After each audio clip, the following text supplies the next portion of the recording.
rest in the goodness of God. Hello, welcome to Pastor's Perspective. So God sent his son Jesus. And I'll tell you, we have seen time and time again God, setting people free.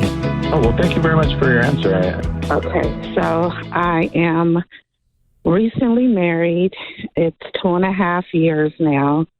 We have a long history. It was common law before we got married, and I knew that the arrows were going to fly by day, pestilence at night once we decided to get married, but it's going really bad now. And I've heard from your station and different Christian stations that God hates divorce. I don't want a divorce, but it's like I'm living in hell. What kind of stuff is going on, Macy? Well, we agreed that 12 o'clock would be a reasonable time to be home at night. He was working, and he lost his job, and 12 o'clock is not being honored. It's 1 o'clock, 3 o'clock, 4 o'clock, 5 o'clock, 6 o'clock. And there's been more than a few times. I can count on a couple that he hasn't come home, and he's not supporting me financially. He's not contributing in the upkeep of the house, and I don't know what he's doing. And if I were to ask him a question about it, it would be an argument. Bobby, what do you say to Macy? Well, that's obviously brutal. I think that I would understand the reason that you're feeling suspicious. I do think that, if we're going out late, and staying up, worried about our spouse, that's a real problem. The other problem is there's so many more questions that I would have for you. And so the way the show works is it's more brief answers to brief questions. And so trying to dig up all that's going on is difficult. So I would say, biblically speaking, if there's been adultery, then there is room for divorce. If there hasn't been adultery and he is, just staying out late, then that wouldn't be grounds for divorce if he's hanging out playing video games or something at a friend's house. But I don't know what's going on there. It sounds very suspicious, and I understand your concern. It does take two for a marriage to work, and so it sounds like he might be depressed. He's trying to find purpose, obviously, in the wrong places. I don't know if he professes to believe in the Lord. So my advice would be that you need more advice. And you need advice from somebody that would sit down, ask you a bunch of questions, understand the context that you're in. And it's something that you both need to be able to listen to, agree on, so that you can move forward. And then if in the process things emerge that you feel like you have grounds for divorce, then that's going to have to be a conscious decision between you and the Lord.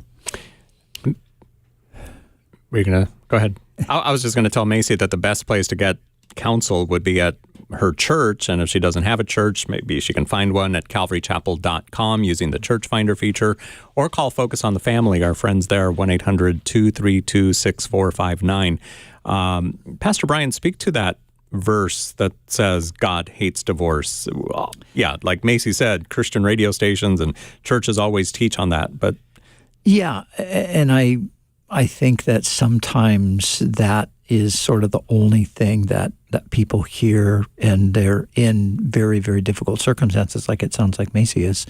And then, but they just feel I'm obviously trapped in this situation permanently because God hates divorce. And what I like to remind people is that, well, God hates a lot of things. And so he doesn't just hate divorce. He also hates abuse, and he hates adultery, and he hates, neglect. He hates all of that kind of stuff. So the passage is quite often pulled completely from its context. The statement comes from the book of Malachi, and it has to do specifically with what was happening in Israel at the time. In a general sense, the principle, of course, is there, but God hates divorce in the sense, and in that context, it's that people are, men in particular, are putting away the wives of their youth, probably feeling like my wife's old and I need a new model. I need a younger model. I need a better model. So that's what he's talking about there. So I would say that this isn't necessarily a passage that you need to think too hard about, because I don't think it applies to your situation. The only other thing I would say, of course, we would never advise somebody to divorce or not divorce. That's a personal decision that you have to make on your own. And as Bobby said, there's obviously many aspects to this situation that we're not really able to address right now. The only other thing I would say is that there is